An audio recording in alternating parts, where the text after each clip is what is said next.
Hello, good evening. Hello,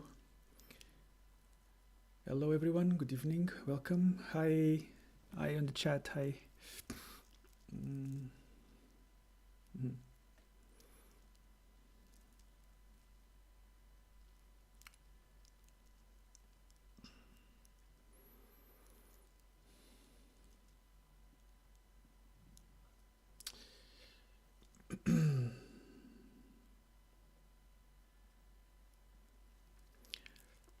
Okay.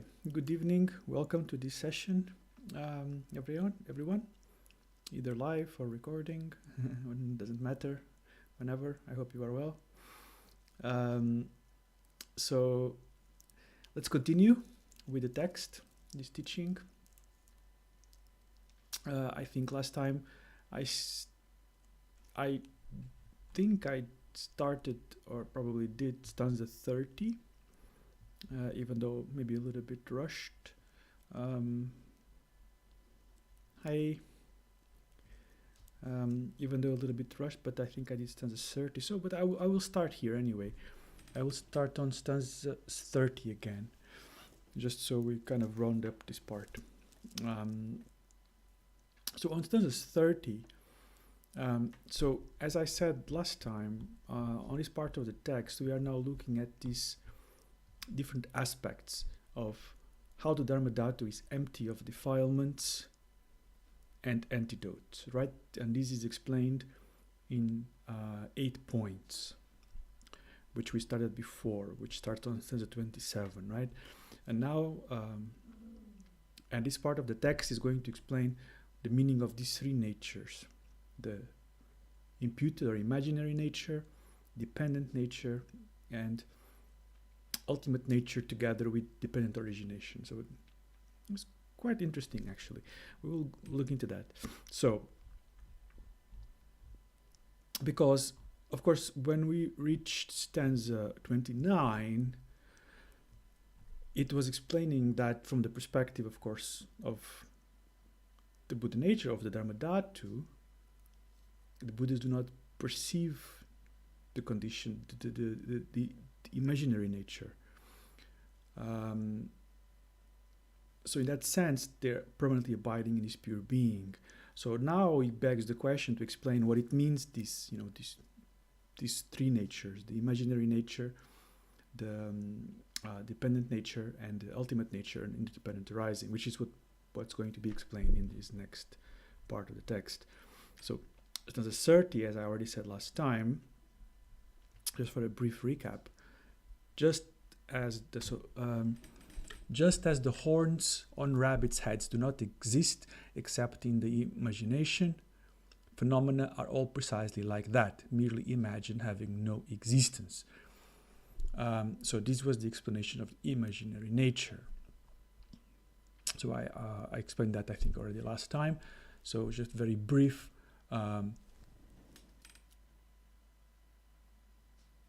Very brief, the imaginary nature could be, here is being used the example of the rabbit's horns.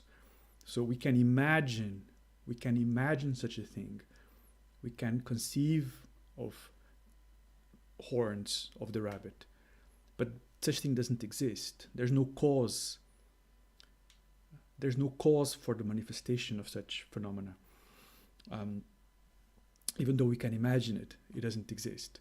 So imaginary nature is referring to the conceptual projections that pretty much define what we see, or what sentient beings see in terms of phenomenal reality.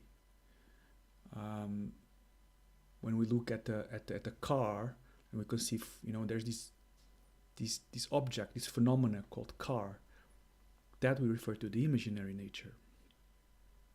All right, very brief. But last time I explained in more detail, so we can go look if you have doubt. But very simply put, that's this imaginary nature. The question here, and now we go into next stanza, and I'll come back to this point of the imaginary nature, but I think it's easier to put them, to work with them sort of combined. So stanza 31 says, because they are not made of solid atoms, The horns of oxen cannot be seen either, since not even tiny atoms exist. How could one imagine that something made of atoms exists? Okay, so now this one needs to be a little bit more unpacked, and once we understand the meaning of this dependent nature, the contrast with the imaginary nature becomes more clear. So now here is using the example of the horns of an ox instead of the horns of a rabbit, because the horns of an ox in this example is something we can actually perceive as in phenomenal reality. So this is now to introduce this dependent nature. So for example, if we look at an object like a vase or a cup or a car, the conception, the conception or the appearance in the mind of this is a vase or this is a car, and I don't mean this in a discursive sense. Okay, you don't have to say in your head, this is a car. No, just the appearance of that phenomena in your mind, the carness that appears in your mind, the carness, the cupness, that's the imaginary nature that we explained before. And that's utterly non-existent. It is only just an idea, it's an imagination. There is no car there. I said this a lot, right? There's no car there. The car is only an idea in your mind. That's the imaginary nature, very simply put. However, the form that is appearing, upon which this imaginary nature is imputed upon, what is that? What is that? And again, still very simple way, that's what we would call the dependent nature. The dependent nature. So, phenomena that appear through interdependence. You can say it like that. Phenomena that appear through interdependence. So, we may understand that things that are of this imputed nature do not have existence. So things that are the imaginary nature, like the horns of a rabbit or car, these, as I said before, these things just don't exist. But what about these dependent nature appearances? Do those exist or not? So how can we negate that which is clearly appearing? So to negate that which is clearly appearing would be problematic for many reasons, but because fundamentally, they're appearing. So yes, they appear, that is true, but they also lack inherent existence. They also lack true existence. So the form, and the way to explain that is in the stanza itself. Since not even tiny atoms exist, how could one imagine that something made of atoms exists? So that form that appears, upon which we impute the imaginary nature, right? So a form appears, let's say the form of a car, even though car is already the imaginary nature. So something appears, and then we impute car on top of that imaginary nature, and then there's the dependent nature, the interdependent arising thing that upon which we impute car, right? So that form which appears, if we consider it at the level of this dependent nature, we would have to say that it's made of parts and materials, right? It's a compounded phenomena. If we break it down, if we keep breaking it down, in smaller and smaller and smaller and smaller parts, we would reach like particles, right? But then as we keep doing this, as we keep going, eventually we cannot find anything substantial at all. or something that is the essential substance of form, is not findable. So it appears. We cannot deny it appears. But it also does not have true existence. And that mere appearance, that just mere appearance, is what's called the dependent nature.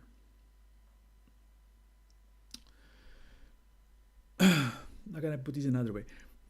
Depending upon causes and conditions, like the senses, consciousness, we can speak of this dependent nature. However, in itself, it lacks essential nature. So in this stanza, Nagarjuna is using the example of the horns of an ox. Because, as I said in the beginning, unlike the horns of the rabbit, which we cannot even find anything at all at any level, the horns of the ox is something we can experience as an appearance. You follow, right? So horns is the imputed nature, and it is non-existent. The actual appearing thing that seems to appear there is the dependent nature. That even though it appears, it lacks it lacks self-nature or true existence. A more precise way to say it would be, it appears, but it does not exist in the way that it appears. Okay, let me repeat that. It appears, but it does not exist in the way that it appears. Okay, do you understand? By understanding, if we start to really understand it a little bit, we can see what is meant now by the Dharmadhatu, or the ultimate nature. When we say that the ultimate nature is primordially pure as it is. Because the fact that the phenomena of the imaginary nature and the dependent nature are empty of self-nature, that itself, that fact, that emptiness of self-nature of the imaginary and the dependent natures, that itself abides primordially. Do you follow? So the imaginary nature is non-existent. The imaginary nature is non-existent. The dependent, it appears, but it doesn't exist the way it appears. Also has no self-nature. And we can go deeper into this, but for now that's just enough. It appears, but it doesn't exist the way it appears, and it has no self-nature. So both of them have no self-nature. So that primordial purity of these appearances, it is primordially so. It is primordially so. So in this way, when we think in terms of this duality of self and other, so this dualism of observer and observed and so on, that also completely lacks any self-nature. You know, this appearance of this self that is the subject, me, not even me, just this subject, the observer, and that which is observed, the object, both are like that. They lack self-nature. So, again, the imaginary nature does not exist at all. The dependent nature appears based on or as the manifestation of interdependence. There is appearance. However, the way it is perceived from the perspective of a samsaric being, this dependent nature, the way it's perceived from an ordinary perspective, like the horns of the ox, does not exist in the way it seems to be. This is a very important point, that's why I keep repeating it. It appears, it just doesn't exist the way we think it does, or the way we perceive it actually at all. It does not correspond because for one, it has no self-nature. Even though we perceive a specific form, shape, and so on, material, we perceive that thing there that has a specific form, color, material, shape, but it's not really like that. It doesn't exist in that way. So again, remember, we're not talking about the imaginary nature. Imaginary nature is as names, as clear conception about what something is. This is just the appearance, the interdependent appearance. But that we perceive some kind of a form, color, material, shape, and so on. But it also doesn't exist like that. Like this, we reach the point of what we often repeat, saying that these empty appearances, things appear but they are empty appearances. So we cannot deny mere appearances. That would be a kind of nihilism. But things are not the way as they appear. So in this stanza, Nagarjuna is saying, since not even tiny atoms exist, how could one imagine that something made of atoms exists? So, because this part of the dependent nature, we could go much deeper. So, just a bit more explanation. So the form appears distinctly.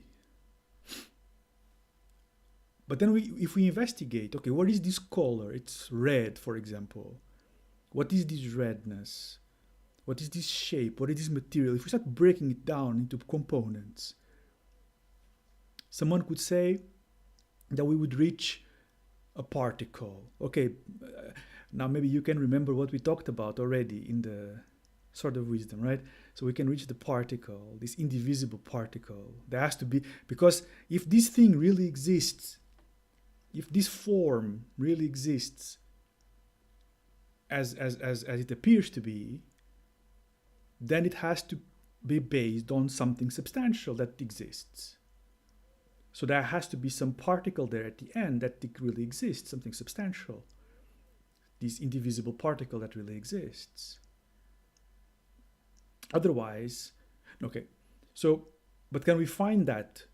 But if we investigate, if we search, we cannot find such substantial, indivisible particle, right? For all the reasons we studied already before. So if there is no such thing as this substantial, indivisible particle, upon which basis does this solid appearance is based upon? Do you understand? It cannot be based upon anything. So even the just mere appearance of that form, even without any conceptualization, we're just talking about the dependent nature now, that thing that appears. Even though it appears to be made of a certain material, shape, and solid, and so on, we cannot find any basis for that when we investigate. There is no such thing there like that. Through the interdependent arising of, or through the interdependence of, like, the sense faculties, like the eye faculty, the eye consciousness, and so on, the elements and so on. Through all of these coming together, something appears like this. And that we cannot deny. But it doesn't exist in that way. The form itself doesn't exist in that way. I'm trying to convey this because this is really quite important. It's like, because it is not difficult to understand the imaginary nature. I think most people can understand the meaning of the imaginary nature, that it's not really, it's just an imputation, it doesn't really exist. But the dependent nature is more tricky, is more subtle. Because first we have to abstract now the imaginary nature out, and just, okay, there's this form.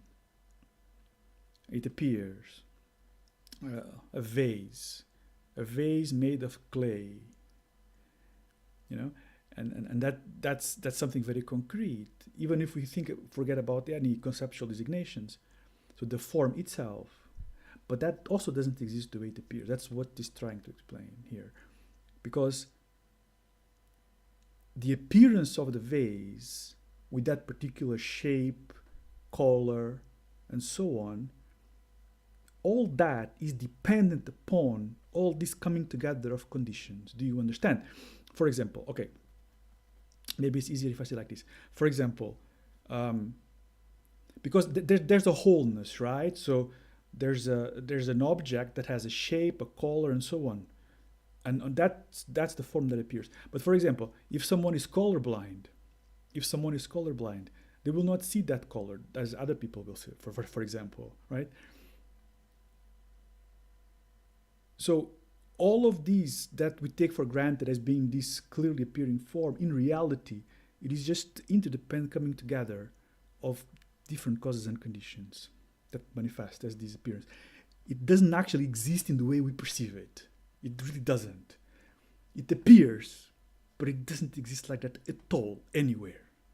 And that's the important part to really get about the dependent nature. It appears, but it does not exist the way it appears. Do you understand? So, very important to understand these two natures: imaginary nature, dependent nature. Imaginary nature, there's the conception, vase, car, house, dog, cat, person, so on. Just the mere conception of that. That's just imaginary. It doesn't exist at all. But that imaginary nature is something that we are placing on top. Something we are imputing on top of something that seems to appear. So that something that seems to appear, what's that? That's the dependent nature. And does that exist? Well, not really. At least not in the way, it doesn't exist the way it appears to exist. It is empty of self-nature. It is just interdependent arising, if you can say like this.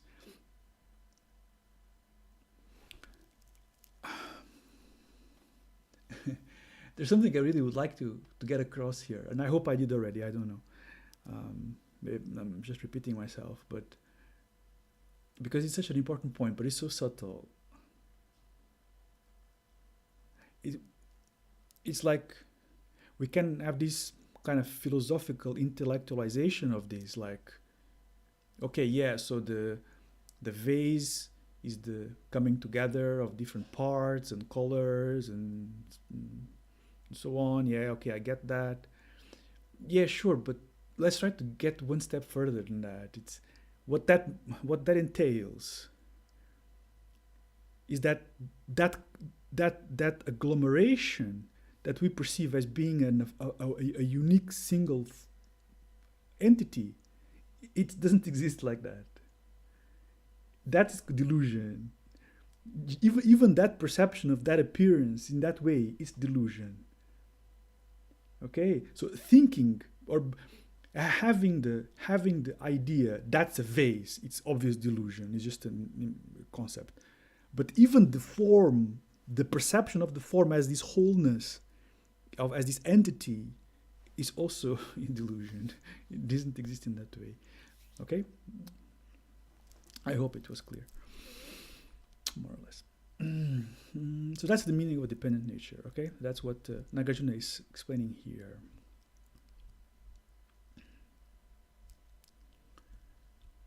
And then stanza 32. Okay, so B1616. So now, to sort of further elaborate on that, it now goes into more detailed explanation of this interdependent arising. So in that stanzas 32 and 33. Since arising is a dependent occurrence and cessation is a dependent occurrence, there is not one single thing that exists. How could the naive believe that there is? Since arising is a dependent occurrence and cessation is a dependent occurrence, there is not one single thing that could exist. How could anyone believe that there is? And then 33, using examples like rabbits and oxen's horns, the thus gone one, Tathagata, has proven that all phenomena are nothing other than the middle way. So now this sounds more like the Nagarjuna everybody's used to, right? So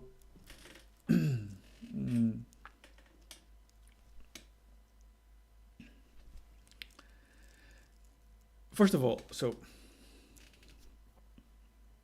we already studied last year some of this topic when we studied the Sword of Wisdom, right? We studied the 4 great arguments of the Middle Way, for example.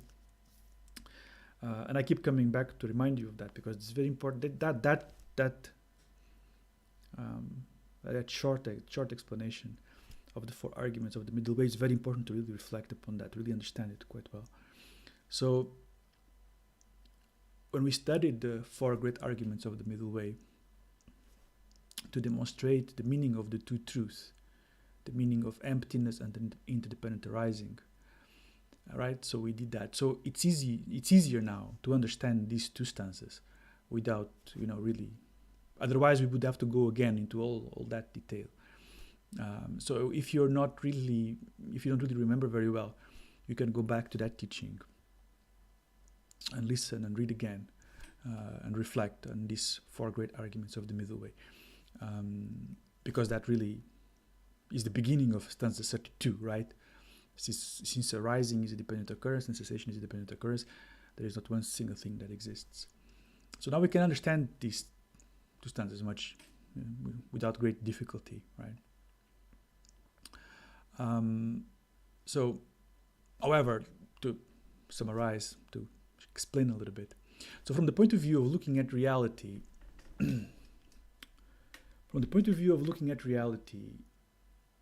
in terms of this conventional and ultimate truth, that which is conventional, that which we call conventional reality, is unarising, unabiding, and unceasing, beyond the 4 extremes, right? So that's the conclusion we reached when we did this analysis of the 4 great arguments, right? So conventional reality is unarising, unabiding, unceasing, beyond the 4 extremes. That means that is dependently arisen. And this dependently arisen, this dependent arising in itself is the meaning of emptiness. So from the conventional point of view, we speak of defilements, right? So that's been one of the main topics of the text so far. So from this conventional point of view, we speak of these defilements that obscure the Dharmadhatu. Through the ignorance, so there's this ignorance that projects self and other, this dualism of subject and object,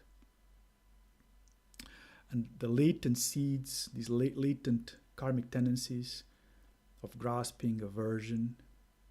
So we speak of these defilements, and based on that, samsara appears. So, but when we get now to this understanding so far in the text, to what we just looked at, we must look again, what are these defilements exactly then? Because these defilements cannot be, are not other than the mind's own luminosity. So these defilements are none other than the mind's own luminosity, in the sense that the projections of self and other, all the movement of conceptions of the mind are the mind's own luminosity.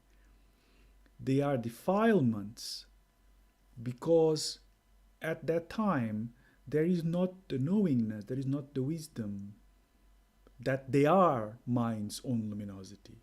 And because there is not this wisdom that these things are mind's own luminosity, then we call them defilements. Do you understand? But other than the mind's own empty luminosity, there is no other basis upon which we can speak about the existence of these defilements. where could we find them? Do you understand? Other than or outside of this mind's own luminosity, where can we find any defilements for the mind? So another important aspect here really is to do that is related to interdependent arising, is that these thoughts, so the thoughts of self and other, attachment, aversion, how are they produced? How do they arise, right? Because if we are speaking about the arising and cessation of these defilements, for example, or arising, abiding, and cessation of these defilements, right? So how are these defilements arising? How are these defilements produced?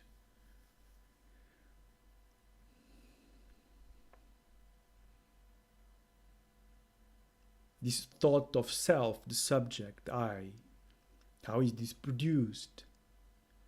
Do you see where I'm going? Do you see where this is going?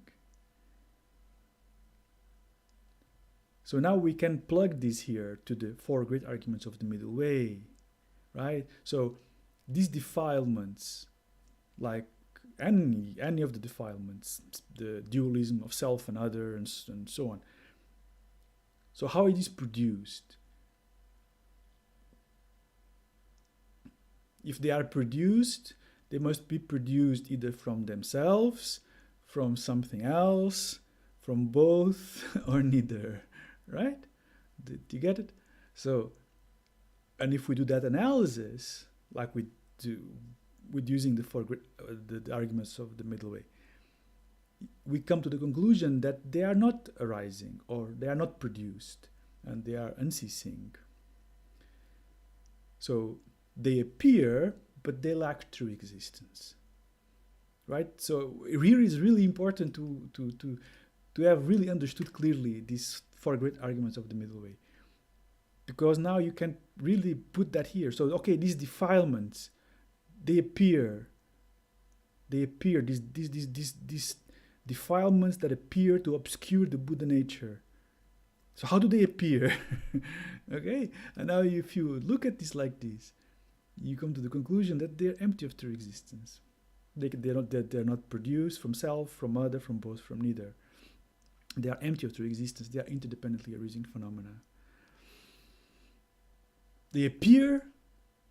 That's why we speak that they obscure the Buddha nature.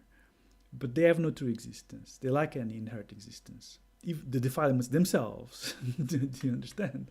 The defilements themselves have no true existence. So I said in the beginning that in these 8 sections that we are studying now, these 8 parts, is explaining how the element is empty of the defilements and antidotes. So you can understand a little bit now more, right? So these defilements themselves are empty of true existence. So from a conventional sense, they appear, and they appear to obscure the Dharmadhatu. However, in reality, even the defilements themselves, they have no true existence at all. They have no other basis at all, even other than the luminosity of the Dharmadhatu itself. Okay? So now in relation to stanza 33, using the examples of the rabbits, of the horns of the rabbit and the horns of the ox, then we can speak of the imputed nature and the dependent nature. Some people believe that the horns of the rabbit are unreal, or they understand that the horns of the rabbit, or the imaginary nature, is unreal. But they think that the dependent nature is real. But that's not so, as I explained before. They are both equal in the sense that they both lack self-nature. In that way, we can also understand that when we speak of defilements that obscure the Dharmadhatu and the antidotes to purify them, now this is when they both come together. So when we speak of the defilements and the antidotes that purify the defilements, all these are just dependent arisings. They have no self-nature. Okay? Both of them, both the defilements and the antidotes, are dependent arising. They have no self-nature. This is why sometimes we can hear or read in some texts or hear some sayings like things like an illusory path to awaken from an illusory dream into illusory Buddhahood, and illusory teachings, illusory path to awaken from illusory dream into illusory Buddhahood, like this. This is like this, There is never anything that can be found outside of this great middle way. Beyond, everything is beyond the four extremes. And that's when we can really start to understand really the profound meaning of where this text is leading us, to this primordial purity. Okay, so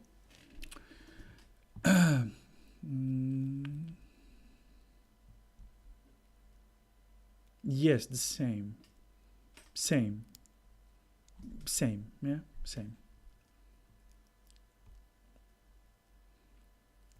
Sometimes we say antidotes, sometimes we say path, but the same meaning, more or less.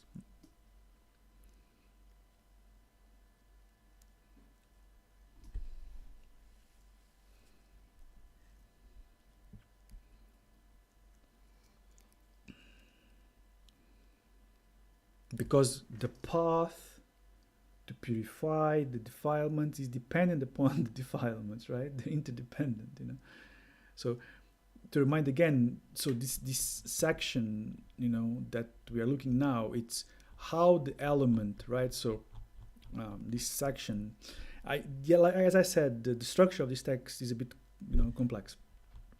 So that starts on stanza 27 is how the Dharmadhatu is empty of defilements and antidotes, right? So that started in stanza 27, right? And it has 8 parts, right? How the Dharmadhatu is empty of defilements and antidotes. Okay? So now I hope that's a little bit more clear how these sections were evolving to subject to explain that. Because the defilements are empty of true existence. They are not part of the Dharmadhatu. But they're none other than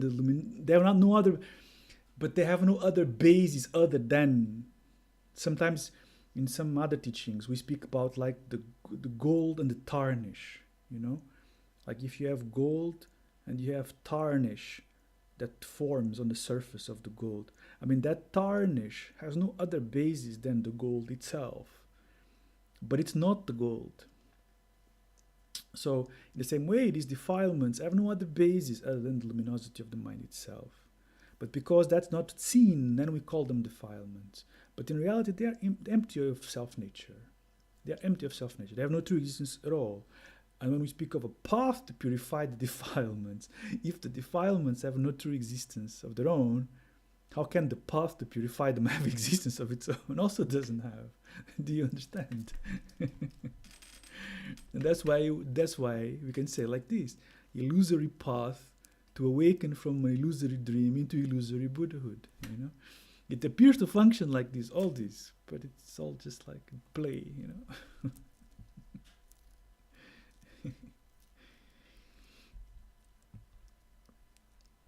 Okay.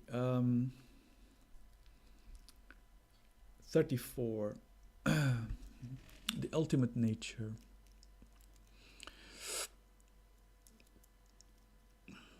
Just as one sees the forms of the sun, the moon, and the stars reflected in vessels of perfectly clear water, so is the consummation of signs and characteristics. So now this is referring to the ultimate nature. So this was explaining the 3 natures, right? The imaginary nature, dependent nature, and the ultimate nature. Now is the ultimate nature.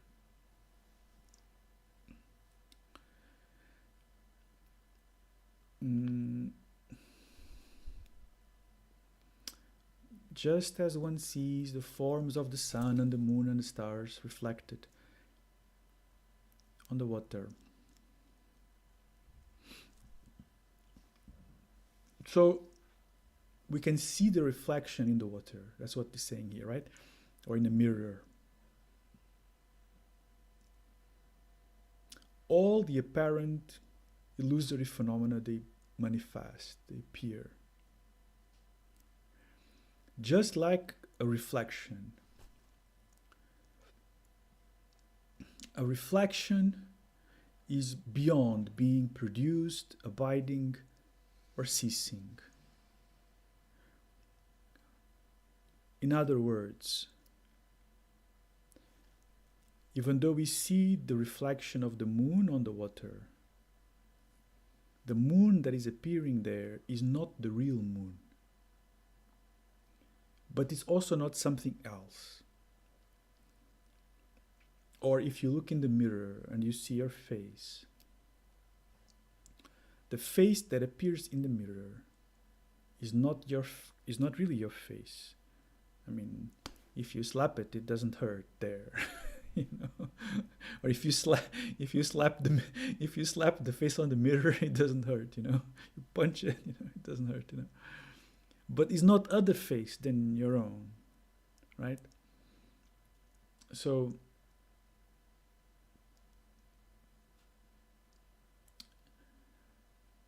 on another way to say, it was not something that it was painted there. It wasn't produced by anything. There's no production event of creation. You know, the creation of the reflection of the moon in the water. You know, like this creator created the reflection of the moon in the water. No, it's not like this. It is an interdependent phenomenon. It is an interdependent arising. And as all dependent arisings, it has no nature of its own. It has no self-nature. So that reflection of your face in the mirror, it has no independent nature. It has no self-nature of its own. It appears there clearly. You can see it, but it has no essence. There's no creation process for it. It arises interdependently of causes and conditions, and it's empty of any true essence. All the phenomena of samsara, all, is exactly like this. All. In fact, this is one of the examples that the Buddha uses in the sutras, like a reflection, like a dream, like a mirage. It's exactly like that. You know, normally there's the 7 examples in the sutras, in the Prajnaparamita sutras. The Buddha speaks of the 7 examples of explains through 7 examples, like a reflection, like a mirage, like a dream, like a magician's trick, and so on. So, you know, or like a mirage, for example. Also same. The mirage appears through interdependent causes and conditions. Something appears there, but there's nothing there. It has no self-essence.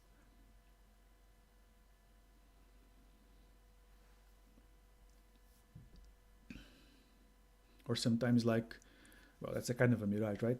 Like sometimes, you know, in a very hot day, on a road or on a beach or something like this, or the desert, you can see like this way, like it looks like the air is moving, you know. You can see it very clear, like these waves. Through interdependent causes and conditions, that appearance manifests. But there's absolutely nothing there at all. There's nothing there at all. It's complete illusion. All phenomena of samsara are exactly like this. Exactly like this. That's exactly the examples the Buddha uses. So, and that's the meaning of the ultimate nature.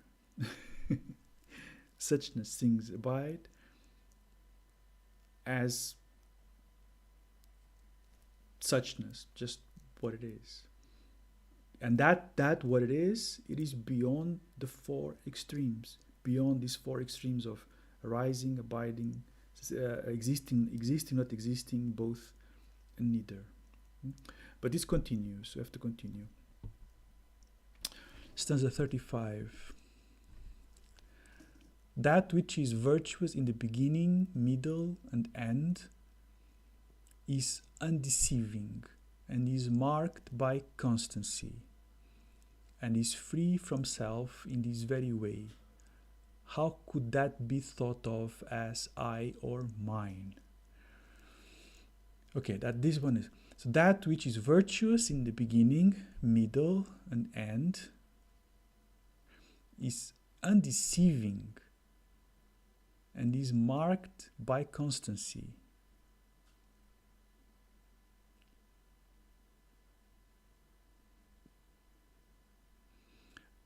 And is free from self in this very way. How could that be thought of as I or mine? So, in this stanza here now, which is sort of coming to this ultimate nature, that which is virtuous in the beginning, middle, and end. So, how is this Dharmadhatu? How is this Dharmadhatu to be established? How is this Dharmadhatu established in its own condition?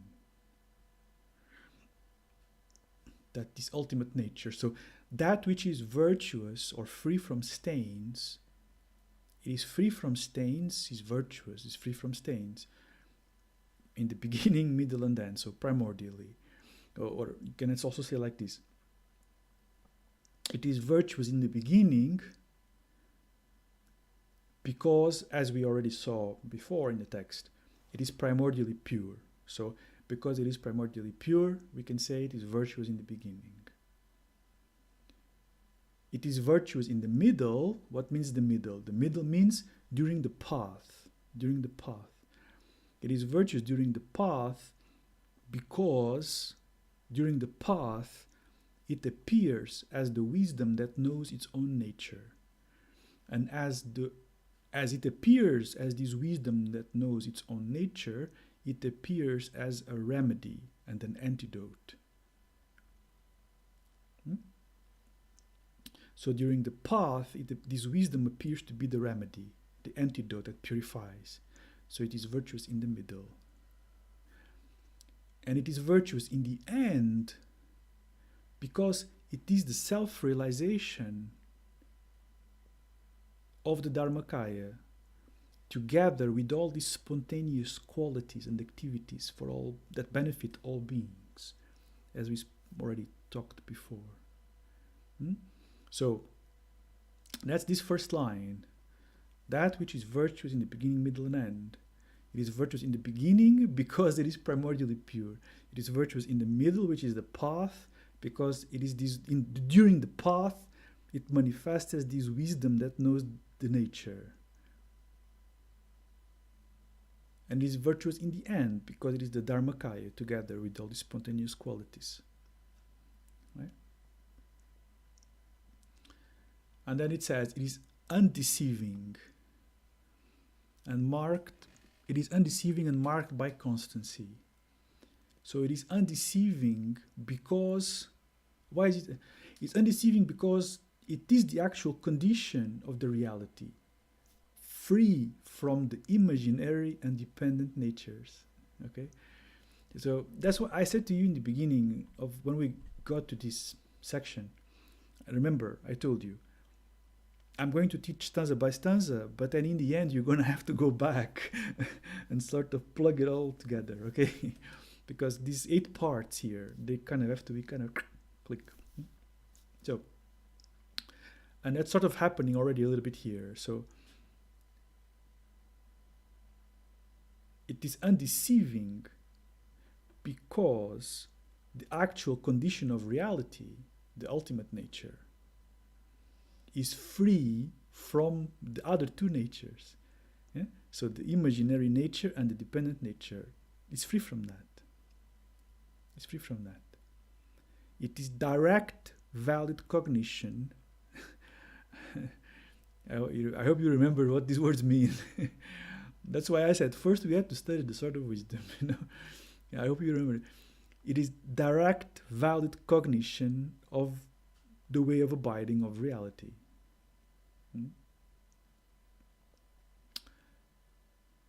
So then the stanza says, it is free from self in this very way.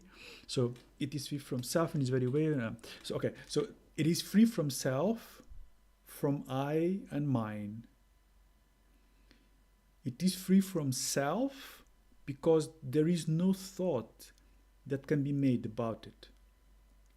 There are no concepts or ideas that can be made about this realization.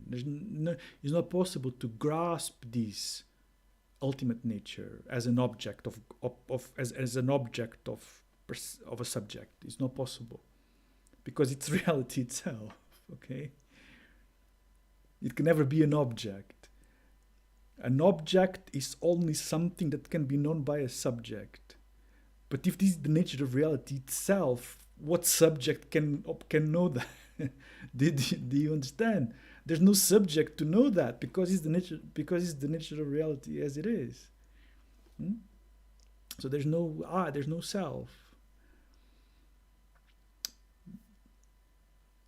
Because of that, it's impossible to say I or mine. That's what Nagarjuna is saying there. So from the perspective of this ultimate nature, there is no such thing as I or mine, or I or self and other.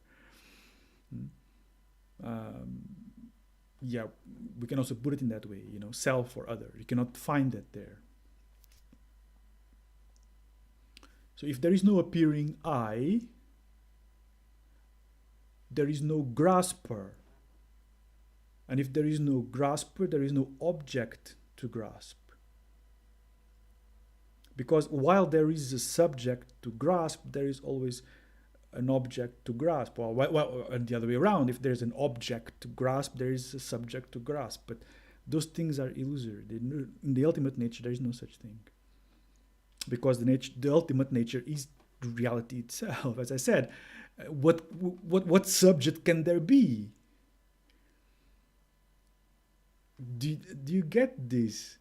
If it's reality itself, the totality, the great expanse, the primordially pure great expanse, what other subject could there be to make that into an object? There cannot. It's impossible. It's just no sense.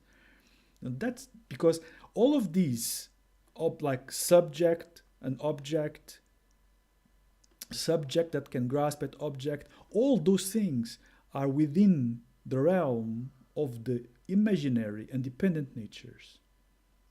Do you understand now?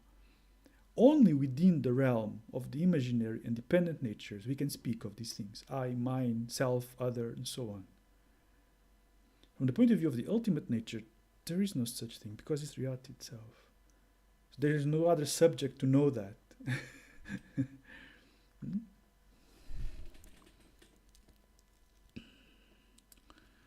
There's a question. In the beginning, this is not connected.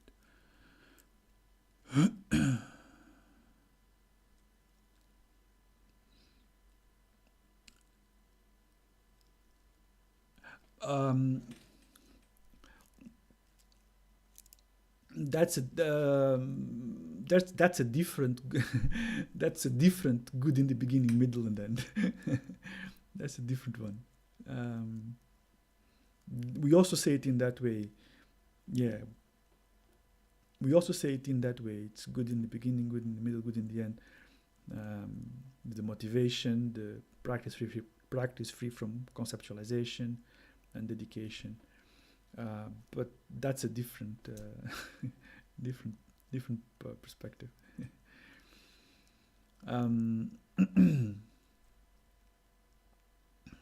Do you understand? It's like if this is all there is, I mean, the ultimate nature, right? The ultimate nature. If that's the totality, very loosely speaking, there's no subject to know that, because there's nothing else outside of that, right? So to understand these three natures, the imaginary nature, dependent nature, ultimate nature, how to understand them, it's quite beneficial, it's quite useful actually. And there are much more detailed explanations, but this is more an introduction to this kind of topic. Later one day, if we study more detail, like the Yogacara philosophical tenet, we can go more deep, kind of explain these things more deep, because in that school they developed this more. This is not yet the case here, so it's just more introduction.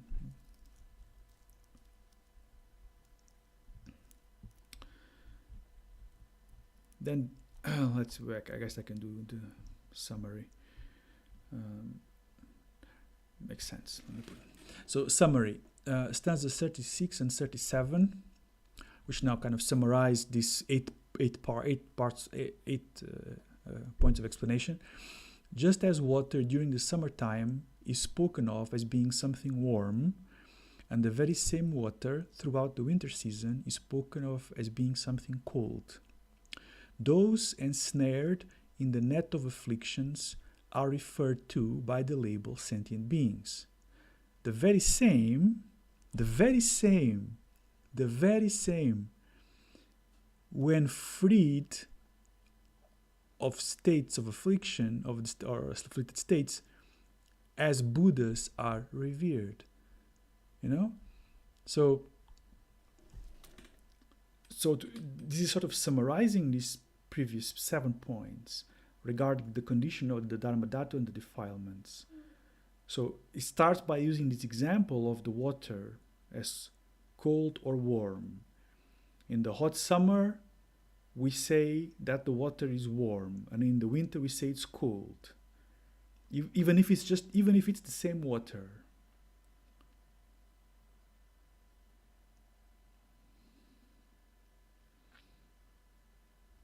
In the same way, when the mind is deluded by the proliferation of conceptions regarding self and other, these defilements, the dualism and so on, caught in this web of the imaginary nature and the dependent nature as being real,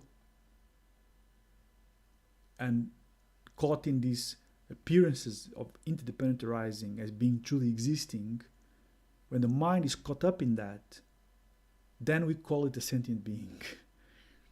Okay? But that very same one, when it's freed from that confusion, we call it Buddha. That's just it. There's nothing else. That's just it. So the naturally luminous, pure mind, that's what we mean by Buddha. But again, I have to sort of repeat these again. I'm very weary of these kind of statements, actually, even though that's normally how we would say it. So the naturally pure, luminous mind, the naturally luminous, empty, pure mind is the Buddha. That's what we mean by Buddha. But we need always to remember that we should not make this mistake of thinking that it's my mind, my mind. My mind is naturally the purity and luminous, and my mind is the Buddha. No, that's heresy. That mind is just sentient being. It's just deluded. It's illusory. It doesn't actually really exist.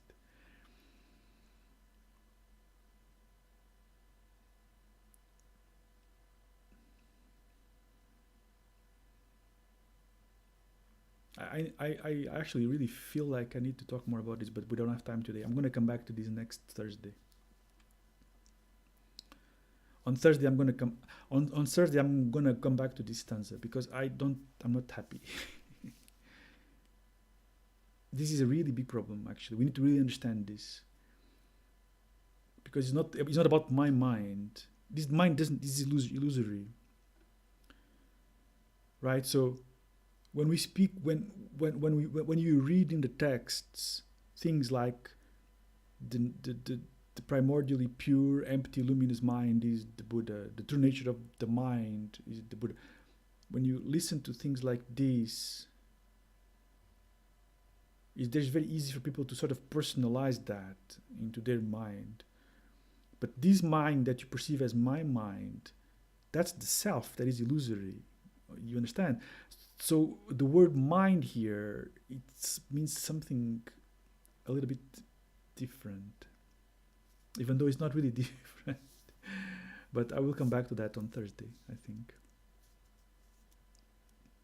I'll come back to that on Thursday. It's already time. So any questions?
No questions today?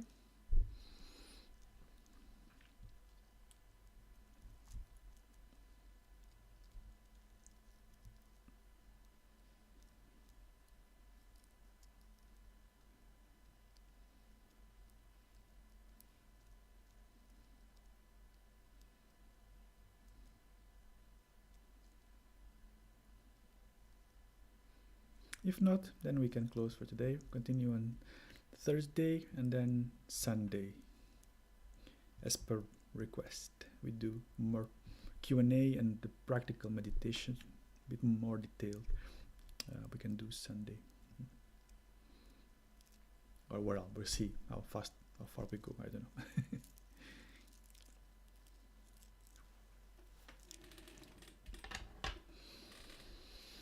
All right, then have a good evening, and I will see you next time.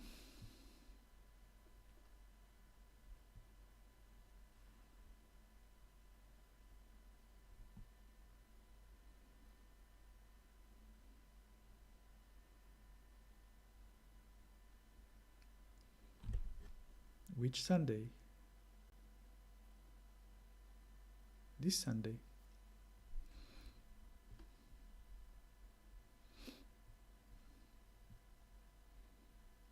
It's in the schedule.